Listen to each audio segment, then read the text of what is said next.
When you think of corruption, you are probably thinking of authoritarian governments, regimes and rich criminals hiding their money.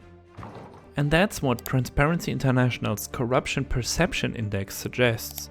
People perceive more corruption in countries with authoritarian governments and less in places like Europe and the US. But this doesn't mean that there's no corruption happening, just that the money usually doesn't come in huge bags. Unless it does, but we will get to that later. Nations like Germany still have plenty of corruption scandals, and we will show you some examples in a minute. But corruption cases in Germany are not stopping politicians from pointing the finger at other nations. Und zugleich wünschen sich alle mehr Verlässlichkeit des Rechtsstaats, mehr Transparenz und einen noch entschiedeneren Kampf gegen die Korruption. Even Chancellor Olaf Scholz and his deputy Robert Habeck have faced accusations of not preventing corruption when they had the chance. Experts differentiate between grand corruption and petty corruption, and while Western nations have little petty corruption, like bribing a doctor, they still have high-level, grand corruption cases.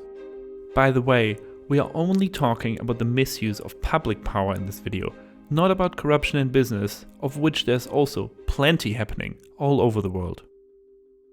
So what we really find is very few elements of corruption in rich countries are traditional bribery or extortion.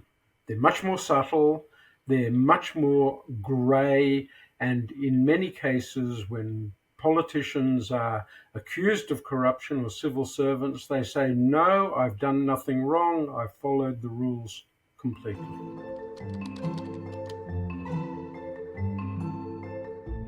Government contracts are a big source of corruption, because officials decide who will get contracts worth lots of money. And that gets us into the next big issue in rich countries, and that is corruption in procurement. See, in the EU, for example, about 4.5 trillion euros a year are spent in government contracts. About 4.5 trillion. I mean, that's a huge amount of money. During the coronavirus pandemic, Germany, like any other country, was mass buying protective equipment. That's when two German parliamentarians helped arrange contracts for the sale of masks to the state and received hundreds of thousands of euros in kickbacks from the companies involved. Despite it being a huge scandal and both resigning from their party, a court found that what they had done was not illegal. I think the mask scandal was one of the typical because it combined very different parts. It's also typical. It's always in the times of urgency. There is some sort of a crisis and you need very short-term decisions immediately. These are not isolated incidents when we talk about procurement. The daughter of a former high-ranking conservative politician is still being investigated for tax fraud connected to state contracts about protective equipment, including masks. And this might also remind you of a similar scandal in the British Parliament, also about buying protective equipment during the coronavirus crisis.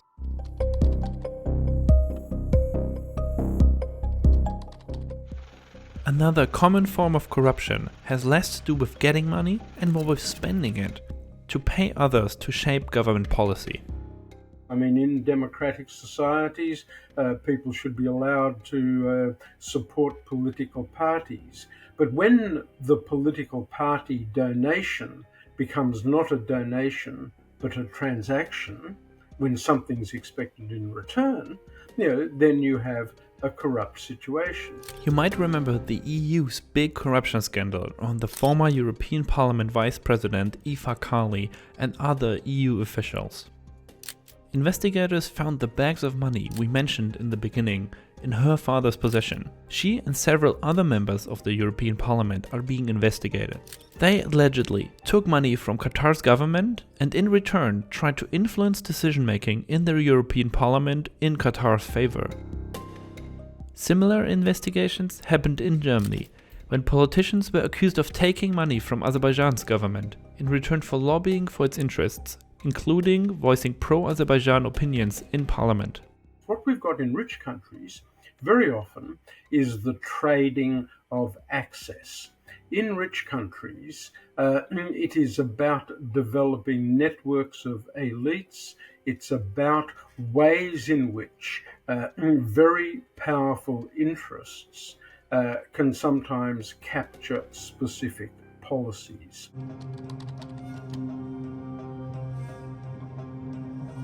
Western countries are also often facilitating corruption by helping corrupt rich, mostly men, to hide illegal profits outside their borders.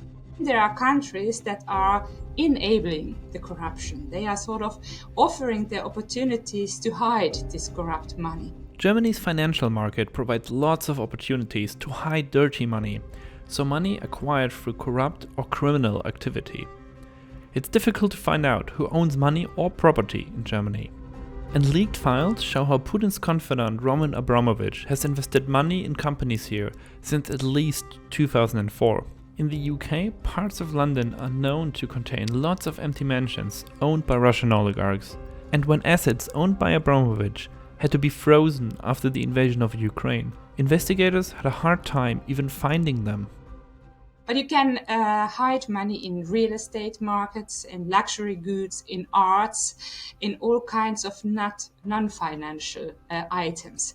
And it's easy to hide because there are a lot of institutions and persons who can earn money with hiding the money. So there are no incentives for those persons to report that. NGOs like Transparency International say that if hiding money got more difficult in Germany, there would be fewer opportunities for corruption. We need to secure that in some risky areas that we have more transparency and that we encourage the whistleblowers to blow the whistle. The EU's Greco Anti-Corruption Commission, which Germany is a founding member of, issues recommendations to fight corruption.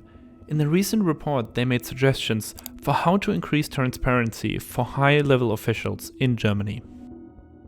Transparency is one of our key recommendations because the more transparency you have, the less corruption. For instance, Greco recommended that a code of conduct for members of the government and other top executive functions be developed, that financial declarations be made by members of government, but also that more transparency is made also in terms of access to information.